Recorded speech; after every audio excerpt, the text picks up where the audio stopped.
If you don't want to move into a nursing home, then pack your things and get out of my house. That was what my son said to me. I stood in the kitchen, dishwater soaking the hem of my simple cotton dress, a yellow sponge still gripped in my hand. The kitchen smelled of roasted chicken and lemon soap, the meal I had just cooked for them, the dishes I was currently washing for them. My son, Keaton, the little boy I had once fed with a plastic spoon, the boy I had carried on my hip when he was too tired to walk, the boy I had stayed awake for, pressing cool cloths to his forehead when a midnight fever made his breathing rough and shallow. He stood near the kitchen island, adjusting the cuffs of his expensive dress shirt. He looked me straight in the eyes and called the house his, not mine. His, the house I had paid for with 32 years of sewing wedding dresses.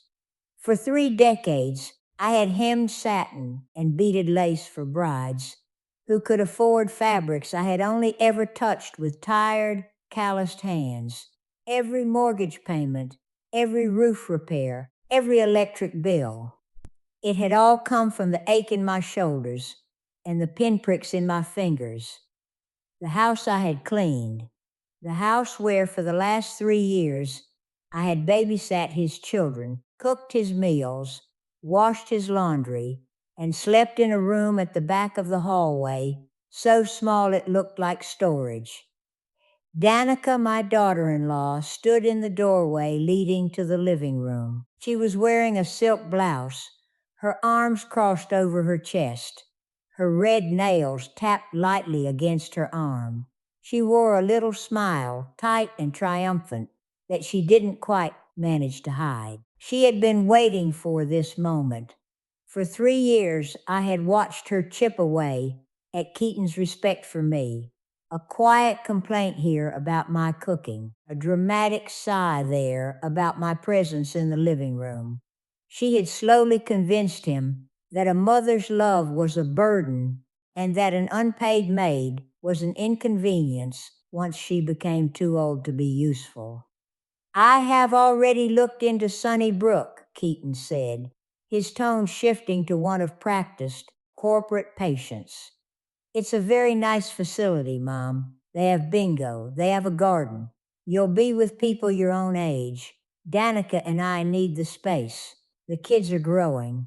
And he paused, glancing at his wife. We need your room. I knew exactly why they needed my room. 2 nights ago, I had been folding laundry in the hallway when I overheard Danica on the phone. She had been talking to a contractor about converting my small bedroom into a walk-in closet for her winter coats and designer shoes. I looked at Keaton. I looked at the boy who had grown into a man I no longer recognized. I did not scream. I did not throw the wet sponge at him. I did not beg for the crumbs of his affection. I placed the sponge carefully on the edge of the sink. I dried my hands on a kitchen towel. I folded it neatly and draped it over the oven handle. All right, Keaton, I said, my voice perfectly steady, carrying none of the heartbreak that was actively tearing my chest apart. I will pack, Mom. Keaton started, taking a half step forward, perhaps unsettled by how easily I had surrendered. It's for the best. You'll see. I didn't answer him. I walked past him, past Danica's smug smile, and went upstairs to the small storage room I had called home. I pulled my vintage leather suitcase from under the narrow bed. I didn't have much to pack. I folded my modest dresses, my warm cardigans, and a pair of sensible walking shoes. I took the small wooden box containing the few pieces of jewelry I owned. Then I took the photographs, a picture of my late husband, Silvio, holding a newborn Keaton in the hospital, a picture of our family vacation to the lake when Keaton was 10. I placed them gently at the bottom of the suitcase, closed the lid, and fastened the brass clasps. I walked down the stairs like a woman attending her own funeral. Keaton and Danica were standing in the foyer. Danica had her phone out, already scrolling through something, utterly detached from the reality that she was putting a 68-year-old woman out on the street. I can call you an Uber to a hotel for tonight, Keaton said, reaching for his wallet. Tomorrow we can finalize the paperwork for Sunnybrook. That won't be necessary, I said. Before Keaton could ask what I meant, a long, heavy shadow fell across the frosted glass of the front door. A vehicle had pulled into the driveway. Keaton frowned and opened the front door, expecting a delivery driver or perhaps a neighbor complaining about property lines. Instead, he stopped dead in his tracks. Parked in the driveway, its engine purring with a quiet, expensive hum, was a sleek, jet-black limousine. A driver wearing a tailored black suit stepped out of the front seat. He walked around to the passenger side and opened the rear door. A man stepped out into the evening light. He was 73 years old, dressed in a bespoke navy suit that spoke of old, unshakable wealth. His hair was silver, neatly combed, and he leaned slightly on a silver-handled cane. It was Matteo Bellini, my late husband's former business partner, one of the richest men in the city, controlling a vast empire of real estate and commercial holdings under Bellini Meridian Holdings. He was also the man Keaton thought had disappeared from my life forever after Silvio died. Keaton's mouth fell open. He stepped out onto the porch. Mr. Bellini? What are you doing here? Matteo didn't even look at him. He walked up the concrete steps, past my son, as if Keaton were nothing more than an unpleasant piece of lawn furniture, and came straight to me. His dark eyes, still sharp and intelligent after all these years, softened when they met mine. Agnes, he said gently, his voice a deep baritone that carried a lifetime of respect. Are you ready? I am, I said. The driver stepped forward, effortlessly taking the heavy leather suitcase from my hand. Danica had moved to the doorway, her phone completely forgotten, her eyes wide with shock. Keaton looked from Matteo to me, panic beginning to bleed through his corporate facade. Mom, wait, what is this? Keaton asked, his voice cracking slightly. Where are you going with him? I looked at the son who had just thrown me out for a walk-in closet. I looked at the house I had paid for, with calloused hands and tired eyes. Thank you for everything, Keaton, I said quietly. The house is all yours now. I turned and walked down the steps. I slipped into the plush leather interior of the limousine. Matteo climbed in beside me. The heavy door thudded shut, and the car pulled away, leaving my son and his wife standing on the porch, choking on the exhaust of a world they did not understand. At least, Keaton thought the house was his. What my son did not know was that Silvio had left me 40% of the company Keaton had secretly sold 3 years ago. What he did not know was that my forged signature was currently sitting in a lawyer's blue folder downtown. What he did not know was that the woman he had chosen over his mother had sold my grandmother's jewelry to pay for hotel rooms with another man. And what he definitely did not know was that the man sitting beside me in the limousine had already bought the debt that could collapse his entire business. My son thought he had thrown an old woman out of his house. He had actually opened the door to everything he stole from me. The drive into the city was quiet. The tinted windows of the limousine blurred the passing streetlights into streaks of gold and red. Matteo poured a glass of sparkling water from the small console and handed it to me. His hands were weathered but steady. You did well, Agnes, he said softly. I felt like my chest was caving in, I admitted, staring down at my hands. He called it his house, Matteo. He looked at me with such contempt. A weak man always resents the people who know how small he truly is, Matteo replied, leaning back against the leather seat. Keaton has been playing a dangerous game for a very long time. Tonight, the game ends. The limousine bypassed the busy downtown hotels and pulled up to the private entrance of the Aurelia Tower, a luxury high-rise that Matteo owned. We took a private elevator to the penthouse on the 42nd floor. The doors opened into a space of breathtaking elegance. Floor-to-ceiling windows offered a panoramic view of the city skyline, glittering like scattered diamonds against the dark sky. The furniture was understated, expensive, and perfectly arranged. A housekeeper met us at the door, taking my coat and nodding respectfully before disappearing down the hall with my suitcase. Matteo led me to the living area and gestured to a plush velvet armchair. Sit, please. You have had a terrible day.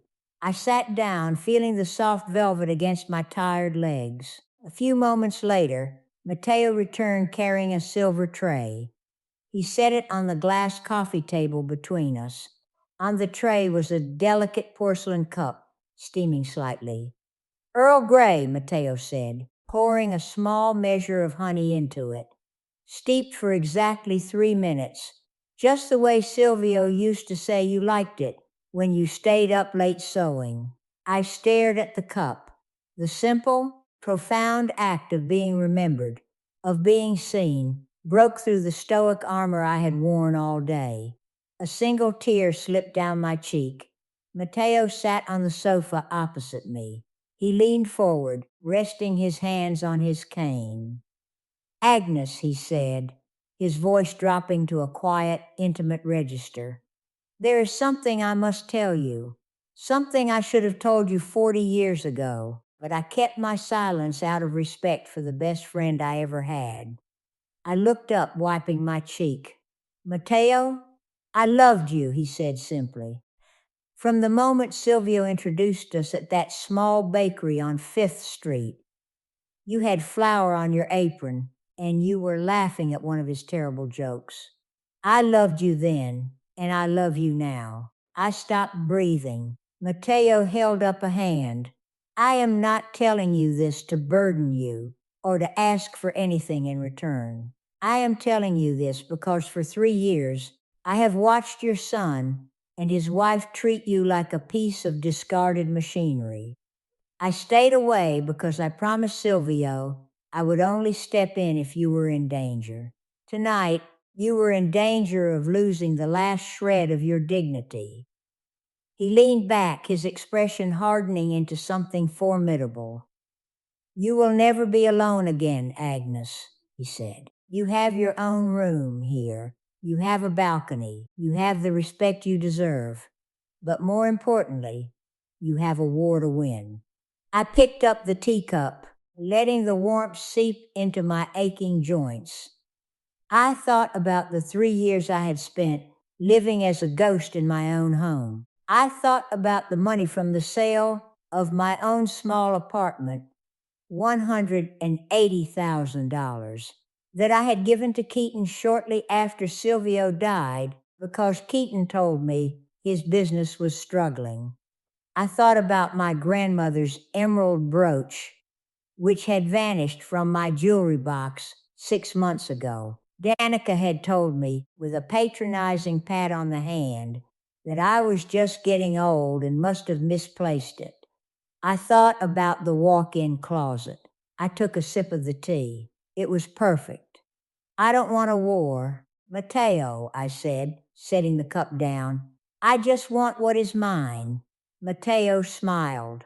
It was the smile of a man who had built an empire by crushing people who underestimated him. Then tomorrow morning, Matteo said, we go to the lawyers and we take it back. The next morning, the city of Seattle was draped in a fine silver mist. I stood in front of the floor-to-ceiling mirror in my guest room at the Aurelia Tower. I had slept for 9 unbroken hours, something I had not done since moving into the tiny storage room in Keaton's house. I was wearing a simple, well-tailored black dress that I had sewn myself a decade ago. I pinned my gray hair back, and for the first time in 3 years, I applied a deep red lipstick. The woman looking back at me was not a maid. She was Agnes Rowland. Mateo was waiting for me in the foyer. We took the elevator down to the underground garage, where his driver was waiting with a sleek silver sedan. "We are going to see Clive Anders," Mateo said, as the car pulled into the morning traffic. "He handles all of my corporate litigation, but more importantly, he was the junior associate who drafted Silvio's final will." "Keaton told me Silvio left the entire company to him," I said, staring out the window at the passing skyscrapers. "He said Silvio wanted the business to stay with the next generation. He had me sign a power of attorney document to let him manage the transition." Mateo's jaw tightened.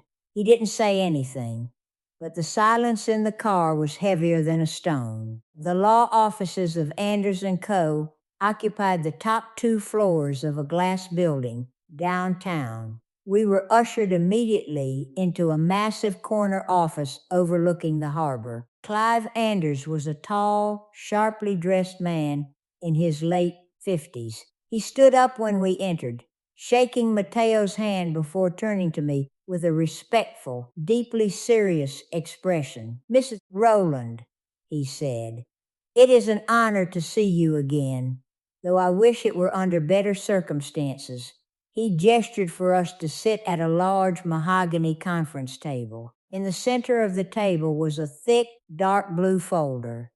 Printed on the front label in neat block letters was the name Silvio Rowland. "Mrs. Rowland," Clive began, opening the folder. "3 years ago, shortly after your husband passed, your son Keaton approached this firm. He presented a document bearing your signature, granting him full executive control and power of attorney over your financial interests regarding Rowland Home and Garden Supply. He claimed you were grieving, overwhelmed, and wished to step back entirely." "I signed a document," I whispered, the memory surfacing.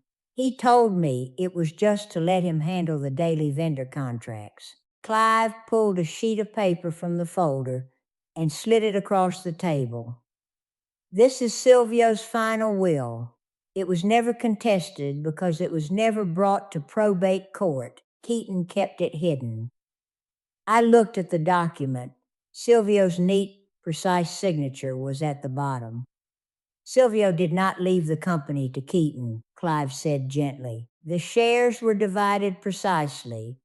20% went to a local charitable foundation, 40% went to Keaton, and the remaining 40%, the controlling plurality, went to you." The breath left my lungs.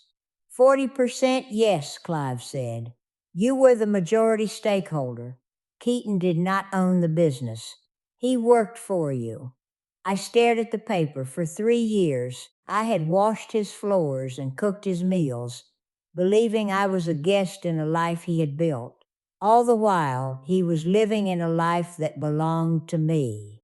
"It gets worse, Agnes," Mateo said quietly. Clive pulled a second stack of papers from the blue folder. 18 months ago, Keaton sold the entire company to an out-of-state investment group. Because the charitable foundation shares had already been bought out, he needed your signature to authorize the sale of your 40%. But because you never knew you owned them, you couldn't sign the release. Clive slid a contract across the table. I looked at the bottom line. There, written in blue ink, was my name, Agnes Rowland, but it wasn't my handwriting. The loop of the A was too tight. The slant of the R was too aggressive. He forged my signature, I said, the words tasting like ash in my mouth. He did, Clive confirmed. He sold your 40% for approximately $1.68 million. He deposited the funds into a shadow LLC under his name. With accrued interest, punitive damages for fraud, and emotional distress, the claim we are preparing against your son is worth roughly $2.3 million. I looked at the forged signature. My own son had stolen my future, sold my past, and then looked me in the eye and told me to pack my bags for a nursing home.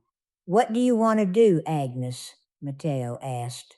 I looked up from the table. The grief that had been choking me for 3 years suddenly crystallized into something entirely different. It was cold, it was sharp, it was survival. Where do I sign? I asked. Clive slid a thick stack of litigation documents across the table and handed me a heavy gold pen. I signed my name, my real name, on every single page. Every stroke of the pen felt like shedding a layer of a ghost I used to be. It took exactly 48 hours for the process server to hand Keaton the lawsuit. My phone began ringing at 10 a.m. on a Thursday. It rang 32 times. I didn't answer a single call. I let the voicemail fill up with a mixture of Keaton's frantic apologies, angry demands, and finally, desperate begging. I sent him a single text message, the Garnet Room, Friday at 7 p.m. Bring your wife. The Garnet Room was one of the most exclusive steakhouses in the city, a place with dim lighting, leather booths, and an atmosphere of quiet, ruthless wealth. I arrived 10 minutes early. I wore a tailored emerald green dress, my hair perfectly styled, the red lipstick stark against my pale skin. I sat at a corner booth and ordered a glass of red wine. At exactly 7 o'clock, Keaton and Danica walked into the restaurant. They looked like they hadn't slept in 2 days. Keaton's eyes were bloodshot, his suit wrinkled. Danica looked nervous, her usual smug superiority replaced by the frantic energy of a rat trapped in a maze. They spotted me in the corner booth. As they approached, Keaton let out a breath that sounded like a sob. He reached his arms out, stepping forward to hug me. Mom, oh my God, Mom. I didn't stand up. I simply leaned back against the leather booth, raised my hand, and pointed a single manicured finger at the empty seat across from me. Sit down, Keaton, I said. My voice was quiet, but it carried the absolute authority of a woman who held $2.3 million of his life in her hands. Keaton froze. His arms dropped to his sides. He slid into the booth next to Danica. I reached into my designer handbag, a gift from Matteo that morning, and pulled out a thick brown envelope. I dropped it onto the center of the white tablecloth. Inside this envelope, I said, looking directly at my son, are copies of the forged signatures you used to sell my shares of your father's company. There are also copies of the bank transfers routing $1.68 million into a shadow account you control. Keaton buried his face in his hands. Mom, please, you don't understand. The business was failing. I needed the capital to pivot the supply chain. I was going to pay you back. I swear I was. I didn't want you to worry. You didn't want me to worry. I repeated, letting the words hang in the air. When I sold my apartment after your father died, I handed you a cashier's check for $180,000. I gave you everything I had to keep your business afloat. Keaton couldn't look at me. Danica stared at her water glass, her jaw tight. While you were sitting on nearly $2 million of my money, I continued, my voice steady, I was sleeping in a room the size of a closet. I was scrubbing your toilets. I was washing your clothes. And 2 nights ago, you told me I was a burden who needed to be shipped to a nursing home so your wife could have a walk-in closet at Mavis. That's not, Danica started to say, putting on her best wounded daughter voice. Do not speak, I snapped, my eyes locking onto hers with such ferocity that she physically recoiled. You have treated me like an unpaid servant for 3 years. You have worn clothes bought with my stolen money. You do not have the right to speak to me. I turned back to Keaton. He was crying now, silent tears slipping down his face. I am not dropping the lawsuit, Keaton, I said. You are going to answer for what you did. Mom, Keaton choked out, please. I'm your son. Don't do this to our family. You lost the right to call yourself my son the moment you called my house yours, I said softly. I picked up my wine glass, took a sip, and stood up. I will see you in court, Keaton. And if you intend to keep pretending you are a devoted son, do not bother coming to my funeral. I walked out of the restaurant, leaving the brown envelope on the table. For the first time in my life, I felt the intoxicating, terrifying weight of absolute power. But I had no idea that the real war hadn't even started yet. 2 days after the dinner at the Garnet Room, Matteo invited me into his private study in the penthouse. Sitting across from his desk was a man named Abram Knox. He was a private investigator Matteo kept on retainer, a man who looked entirely remarkable, which was exactly what made him so dangerous. Mrs. Rowland, Abram said, sliding a thick manila envelope across the desk. Mr. Bellini asked me to look into the financial bleed coming out of your son's household over the last year. I found where the money is going, but it isn't going to Keaton's business. I opened the envelope. Inside were dozens of high-resolution photographs. They showed Danica. She was walking into a luxury boutique hotel downtown. She was sitting at a corner table in an expensive wine bar. She was getting out of a rideshare in a residential neighborhood. In every single photograph, she was accompanied by a tall, athletic man with dark hair. In several photos, they were kissing. His name is Troy Bannon, Abrams said flatly. He's a personal trainer at the athletic club Danica joined 2 years ago. They have been having an affair for at least 14 months. I stared at the photographs, feeling a cold wave of disgust wash over me. It gets worse, Agnes, Matteo said softly. Abram handed me a second sheet of paper. It was a bank record. Danica opened a joint checking account with Troy Bannon 10 months ago. The initial deposit was $58,000. I frowned, looking at the number. Where did she get $58,000? Keaton controls all of their finances. She sold a collection of vintage estate jewelry, Abram replied, an emerald brooch, 2 diamond tennis bracelets, and a sapphire pendant. The breath caught in my throat. My grandmother's jewelry, I whispered. She told me I had misplaced it. She said my memory was failing. She sold it to a private dealer in Chicago, Abram confirmed.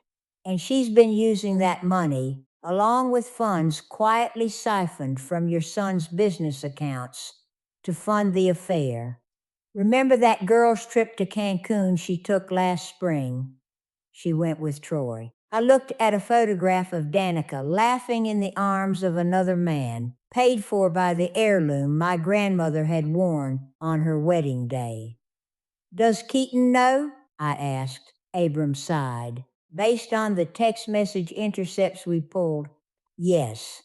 He found out 6 months ago. He confronted her, and she threatened to take the children and file for a divorce that would expose his own financial fraud regarding your shares. He chose to look the other way to keep her quiet. My son was not just a thief. He was a coward.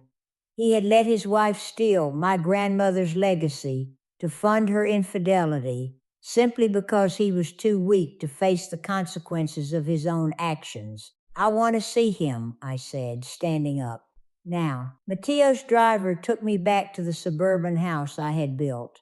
I didn't knock, I still had my key. I unlocked the front door and walked into the living room. Keaton was sitting on the sofa, staring blankly at the television.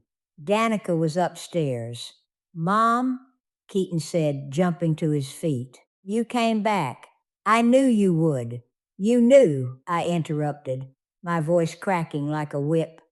You knew she sold my grandmother's emeralds. You knew she was sleeping with a personal trainer named Troy Bannon.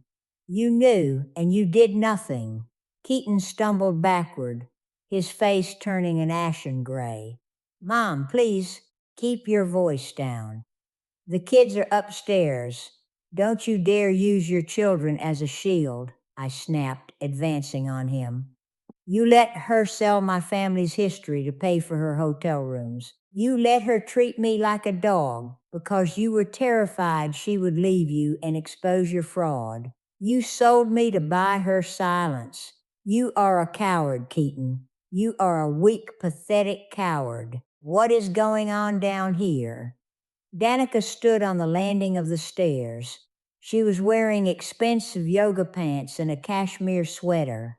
She looked from Keaton's pale face to my furious one. I know about Troy, Danica, I said, my voice echoing in the foyer. I know about the jewelry. I know about the joint account, and I am going to tear your life apart. Danica's face hardened. The panic in her eyes vanished, replaced by the sheer, toxic venom of a narcissist backed into a corner. You aren't going to do anything, you crazy old bat, Danica sneered, walking down the stairs. Keaton, get her out of here. If she doesn't leave, call the police. You don't own this house, Danica, I said, and soon you won't own anything at all. I turned and walked out the door, but I underestimated the viciousness of a cornered animal.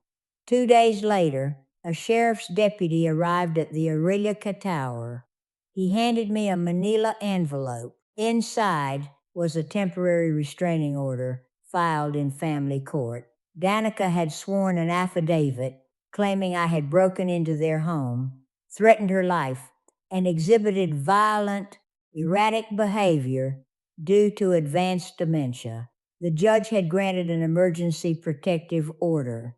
I was legally barred from coming within 500 feet of Danica, Keaton, or their house. But the most devastating line was at the bottom of the page. Pending a psychological evaluation, Agnes from any unsupervised contact with the minor children, Benji and Mira Rowland. Supervised visitations must be conducted at a neutral, court-approved location. I sat on the velvet sofa in the penthouse and stared at the words. She had weaponized my grandchildren. She had cut me off from the only two pure, innocent things left in that toxic house. Benji, who loved helping me bake chocolate cake. Mira, who used to fall asleep with her head on my chest while I read her stories. I dropped the paper. I buried my face in my hands, and for the first time since I left that house, I wept. I wept with the broken, agonizing grief of a grandmother who had just had her heart ripped out of her chest. Matteo walked into the room. He didn't speak. He sat beside me and pulled me into his arms. I cried against his shoulder until I had no tears left. She took them, Matteo, I whispered, my voice hoarse. She took my grandchildren. Matteo leaned back. He reached inside his suit jacket and pulled out a sleek black leather folder. He placed it gently on my lap. Agnes, he said softly, stop defending. It's time to attack. I opened the folder. Inside were pages of financial documents, loan transfers, and corporate acquisitions.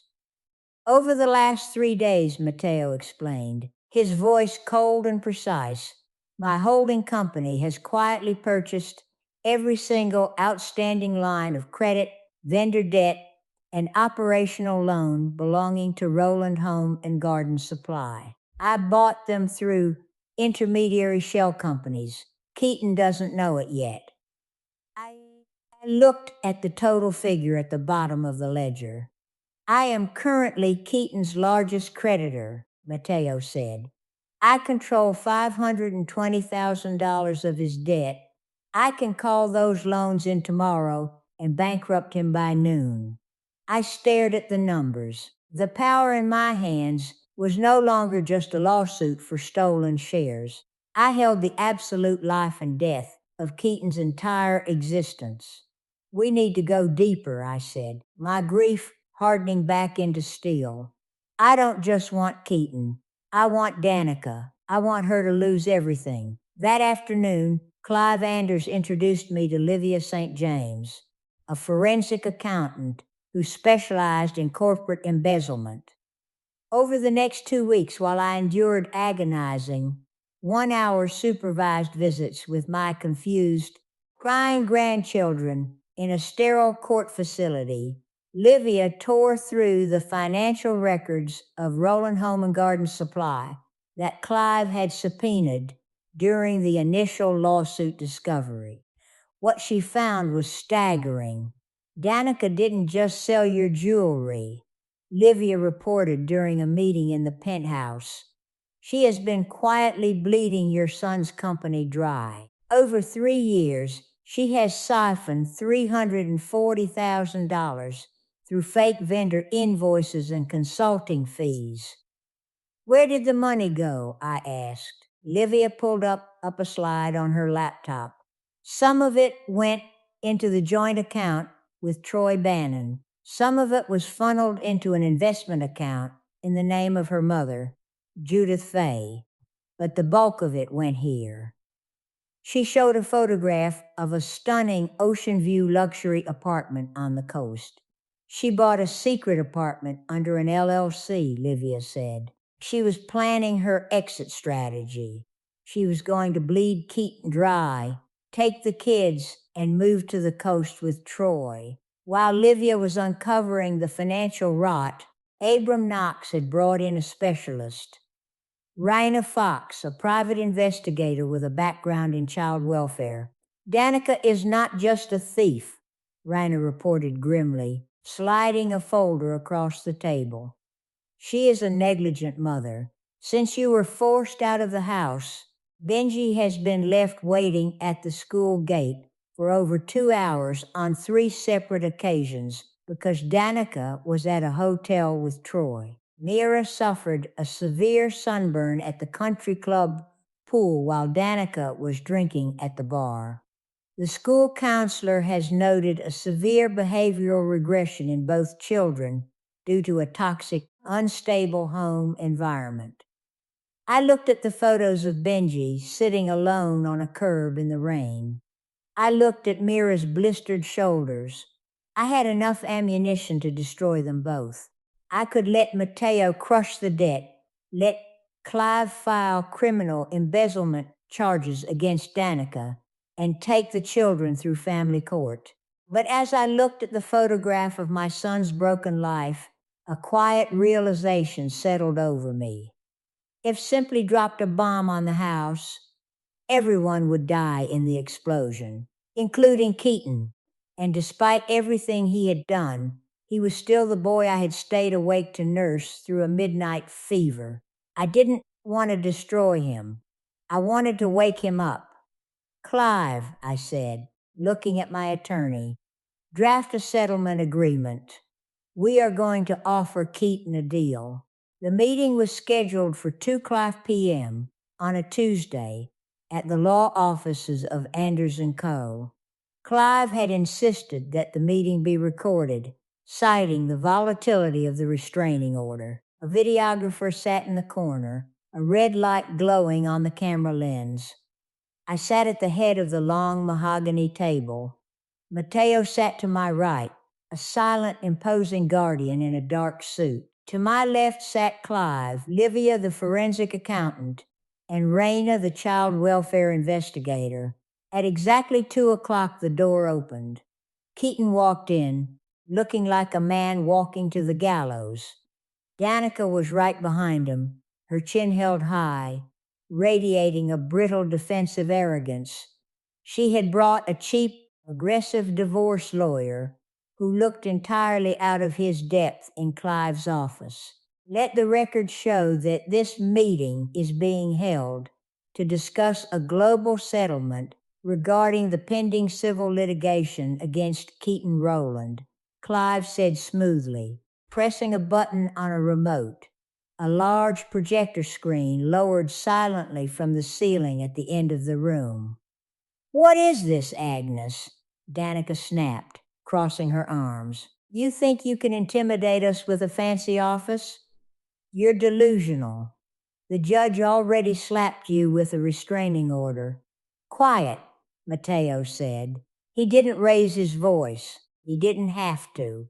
The sheer weight of his authority hit Danica like a physical blow, snapping her mouth shut. I looked at Keaton. He was staring at the table, refusing to meet my eyes.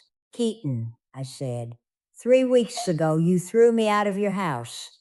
You stole my money, forged my name, and allowed your wife to weaponize my grandchildren to protect her own secrets. Today, I am going to show you exactly what you traded your mother for." I nodded to Lydia. She tapped a button on her laptop. The projector screen flared to life. It displayed a complex flowchart of financial transfers. "Mr. Rowland," Livia said, her voice crisp and professional, "over the last 3 years, $340,000 have been embezzled from your company through fraudulent vendor invoices and ghost consulting fees." Keaton frowned, looking up at the screen. "What? No, that's impossible. We've just had supply chain issues." Livia clicked to the next slide. It showed the destination accounts. "The funds were routed into an LLC registered to your wife, Danica," Livia continued. "From there, they were distributed into 3 locations. An investment portfolio for her mother, Judith Fay. A luxury ocean view apartment on the coast, purchased in cash." Keaton turned slowly to look at Danica. "An apartment? What apartment?" Danica's face was the color of chalk. "Keaton, don't listen to them. They're faking these documents to confuse you." Livia clicked again. A blown-up image of a bank statement appeared on the screen. "The remaining funds," Livia said, over Danica's frantic protests, "were funneled into a joint checking account shared by Danica Rowland and a man named Troy Bannon." Keaton flinched. He knew the name. He had known about the affair for 6 months. But seeing it in stark black and white, seeing the financial infrastructure of his wife's betrayal, funded by his own failing company, shattered the fragile illusion of control he had been clinging to. "Keaton," Danica whispered, reaching for his arm. He pulled away from her as if she were made of fire. I nodded to Raina. The child welfare investigator stood up and approached the screen. "Mr. Rowland," Raina said gently, "I have spent the last 2 weeks documenting the environment your children are currently living in. The results are severe." The screen shifted to a photograph of Benji, sitting alone on a wet curb outside his elementary school, looking small and abandoned. "Your son was left at school for over 2 hours on 3 separate occasions this month," Raina said. "Your daughter suffered second-degree sunburns because she was left unsupervised at a pool for 3 hours. The school counselor has provided sworn affidavits detailing severe emotional regression in both children." Raina clicked to the final slide. It was a photograph of Troy Bannon lifting a laughing mirror onto his shoulders outside the secret coastal apartment. "Your wife is not just stealing your money, Mr. Rowland. Raina concluded. She is replacing you, and she is neglecting your children in the process. Keaton stared at the photograph of another man holding his daughter. A low, agonizing sound tore itself from his throat. He buried his face in his hands, his shoulders shaking with violent, uncontrollable sobs. The cowardice that had defined him for 3 years finally broke under the unbearable weight of the truth. Danica jumped to her feet, her chair crashing to the floor. This is illegal. You can't spy on me. We are leaving Keaton right now. Sit down, Clive said, his voice echoing like a gunshot. He slid a thick stack of stapled papers across the table toward Danica's trembling lawyer. That is a draft complaint for felony embezzlement, wire fraud, and grand larceny. If your client attempts to leave this room, I will walk it across the street to the district attorney's office. Danica sank slowly back into her chair, her eyes wide with terror. I stood up. I walked slowly around the table until I was standing directly next to my son. I placed my hand on his shaking shoulder. Keaton, I said softly. He looked up at me, his face streaked with tears, his eyes hollow and broken. Mom, I'm so sorry. I'm so sorry. I lost everything. I lost everything. Not yet, I said. I looked at Clive. He slid a single piece of paper across the table toward Keaton. This is a settlement agreement, I said. I am offering you one final chance to save your life, but the terms are non-negotiable. Keaton looked at the paper. First, I said, you will file for divorce from Danica immediately. You will seek primary custody of Benji and Mira and use the evidence of her embezzlement and neglect to ensure she receives nothing. Danica let out a strangled gasp. Second, I continued, you will enter weekly psychological therapy, both individually and with the children, for a minimum of 1 year. You will learn how to be a father they can respect. Third, I said, tapping the paper, you will repay the $1.68 million you stole from me. You will pay it back in installments over the next 10 years. I will not charge you interest, but you will pay back every single cent. Keaton stared at the document. Mom, the business is bankrupt. I can't pay you. I owe over $500,000 to vendors. Mateo leaned forward, resting his chin on his hands. No, Keaton, you owe over $500,000 to me. I bought your debt. Mateo smiled, a cold, terrifying expression. If you sign your mother's agreement, I will forgive the debt entirely. You will start with a clean slate. If you refuse, I will call the loans in at 9 a.m. tomorrow and bury you. Keaton looked at the paper. He looked at his mother, the woman he had tried to throw away. He looked at the billionaire who had stepped in to protect her. Don't sign it, Keaton, Danica screamed, lunging across the table. She's trying to take the kids. Don't you dare sign it. Keaton looked at his wife. The fear that had kept him bound to her was gone, replaced by a cold, exhausted clarity. He picked up a pen and signed his name at the bottom of the page. Danica shrieked, a wild, furious sound. She grabbed the water glass from the table and threw it at the wall. You pathetic loser. You think you can do this to me? I'll destroy you. I'll take half of everything. Clive calmly picked up the phone on his desk. Security to conference room B, please. 2 minutes later, building security escorted a screaming, cursing Danica out of the office. Her cheap lawyer quickly gathered his files and scurried out after her. The room was quiet again. Keaton sat at the table, looking at the signed agreement. He had lost his company. He had lost his marriage. He was millions of dollars in debt to his own mother. We have nothing, Mom, Keaton whispered, staring at his hands. I walked behind him and placed both of my hands firmly on his shoulders. No, Keaton, I said quietly. Now we start over from nothing together. 6 months later, the dust had finally settled.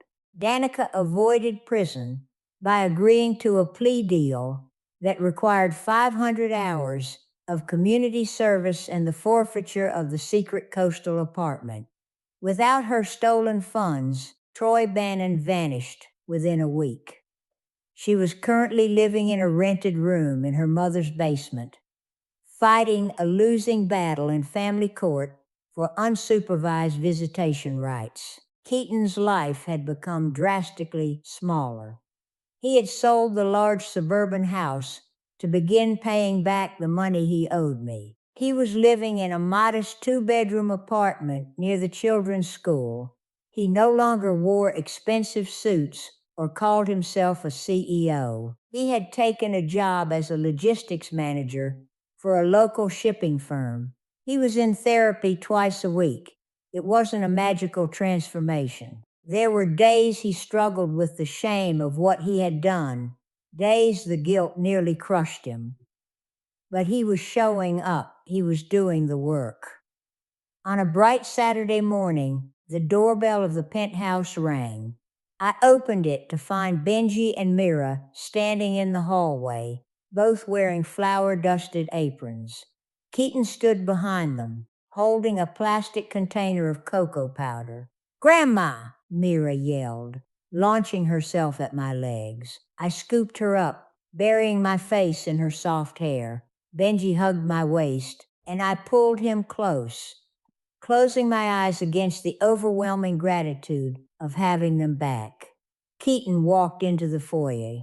He looked tired, but the hollow, desperate panic that used to live in his eyes was gone. "Hey, Mom," he said softly. "Hello, Keaton," I smiled. "The kitchen is ready. Mateo is already preheating the ovens." While the children ran into the massive kitchen to help Mateo measure sugar and flour, Keaton lingered in the hallway. He looked down at his scuffed shoes, then up at me. "Thank you," he said, his voice thick with emotion, "for not giving up on me, even when I didn't deserve it. You were lost, Keaton," I said gently, "but you found your way back. That is what matters." Later that afternoon, the chocolate chunk cakes were cooling on the marble counter. I walked out onto the expansive balcony overlooking the city skyline. Mateo was sitting in a lounge chair, sipping a glass of iced tea. I sat down next to him. In my hand, I held a piece of construction paper Mira had drawn on with crayons while the cakes were baking. It was a picture of our family. There was Keaton holding Benji's hand. There was Mateo, drawn incredibly tall. And there was me, wearing a crown. Way over on the far edge of the paper, on the very back, Mira had drawn a tiny stick figure of her mother. She was on a different page entirely. I looked out at the city, feeling the warm afternoon sun on my face. For 3 years, they had treated me like I was made of glass. They thought if they pushed hard enough, I would simply shatter and be swept away into the garbage. But they forgot that I had spent 32 years working with my hands. I had survived the loss of my husband, the betrayal of my son, and the cruelty of a woman who thought youth was a replacement for character. I had survived too many shatterings to remain glass. I became a diamond. Thank you for listening to my story. If this story gave you something to think about, please leave a comment and subscribe so you don't miss the stories to come.